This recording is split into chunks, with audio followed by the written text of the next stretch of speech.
बेसी ब्याज उठा के 5 रुपये दारू मांस खिया के हम वोट दिवा दिली।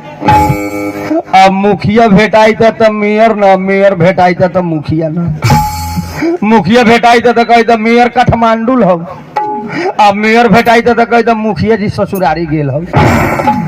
2 बेर हमर नगर पालिका थुरा गई, नौकरी नौकरी न रह। अब 50,000 रुपया के हमरा पढ़ाई 3 लाख रुपया कर्जा चढ़ गए। का करी, लॉकडाउन में यही लेकर कर्जा चढ़ गए। साला ऐसा वायरस आयल, ऐसा चाइना वाला वायरस बैठलक, सब देश तबाह कर दे। निमन निमन लोग के देह पर कर्जा चढ़वा दे। कैसन कैसन आदमी के देख ली साइकिल पर कटहल कीड़ा घुमा के बेचवा दे। हमरा ऐसा जोकर से खाद ढोवा दे।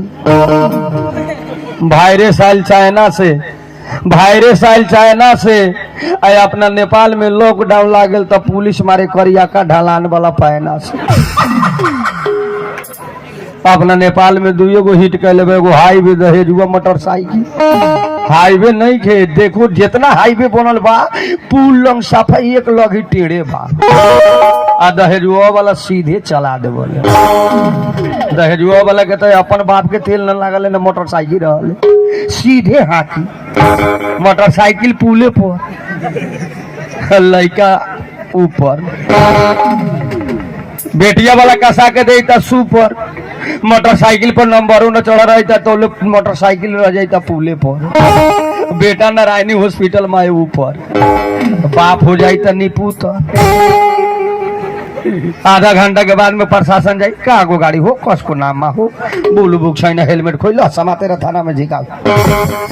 अब चल, अब न हम जाब न तू जब, रात भर गश्ती में न ये गाड़ी घूमी आई। नेपाल के स्थिति खराब है 2072 से। 2072 में हिला दिलक, जैसे रातू हिलेलक 2072 में हिला दिलक। आ हमने 2 नंबर प्रदेश में रही, नगर पालिका पेठा दिलक। अलानी जमीन रहे, गरीब के गोहरा और माल जाल बाने ला तो नगर पालिका में कंपाउंड घेरवा के सोझे अलानी का कहू नंबरियो हपवा दिलक।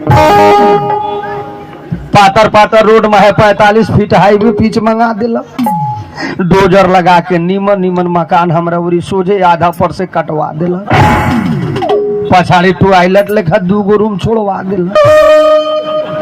वो में न करले कोनो हाला, आ जब ईटा गिरा के खेड़ी बना लेबो तो लगले वाडा दी अच्छा जल्दी उखाड़, यही माहे नापी हो नाला। और रोड पर रहे वाला लोग के हो गल मजबूरी, ज्यादा बोलबा वार्डा अध्यक्ष के बात हो गल, थाना में घिंचवा के थूरी। ये बात में न रही कोनो शेयर, आ काठमांडू ले से फोन करी रात में मिला के, कौन हमर पार्टी बा लहेड़ करवाई मेयर। एको कम डबल आ रहल बा। समस्या अपना नेपाल के ही लेकर चला, बीच में टाइम बचल चोटी काटवा पेठा दिला। वह पर बर्दाश्त न भेल, अवधेश प्रेमी पियर की फराक वाली भेजवा दिला। वह सुनते सुनते पश्चिम से आने बिहार उखड़वा दिलक। आ 12 जिला में जाय जाय रातों भर न बीतल, 4-5 गो गांव में हरियर तिरपाल टंगवा दिलक। 67 ट्रैक्टर बिना ड्राइवरे के छत पर पुगा दिलक। पेट्रोल पंप भीतर रहल, ऊपरी के सामान बचा दिलक, भीतर के पेट्रोल पंप उखाड़ के मकई की खेत में पुगा दिलक। काहे, निमन चीज भाग गेल, खराब चीज आ गेल। बहुत ऐसा लोग बा मौगी छोड़ के मौगा के पछाड़ी भागे। लखड़ा वरजा मधानी सब भागे, पूरी चटना आ गेल। गांव में 24 घंटा अड़जाम हो, निमन निमन ब्यास बाप बाप चिचिया। हरियो माँ राधे श्याम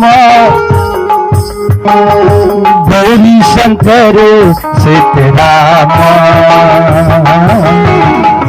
हरिओम राधे।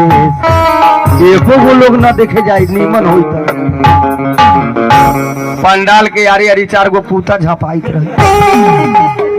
न लोग के मतलब आ एगो 7 सहेलिया चलल जाए, 2 गो लवंडा जाए, ऑर्केस्ट्रा आ गए। जब ये शुरू करी ढूंढी के नीचे नीचे कथी दोनी बीचे बीचे, त साफा डीजे पर लवंडा जाए, बुढ़वा से जतवा नीचे नीचे। बरहम बाबा लंगले पिठिया ली।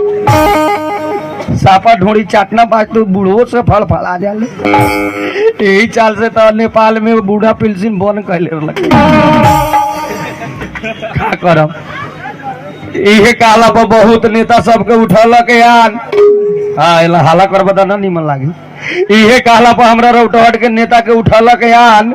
लाल बकैया में इतना पानी न ठूसले रहे 4 साल पहले, तूर देले रहे हमरे गांव के सिके बांध।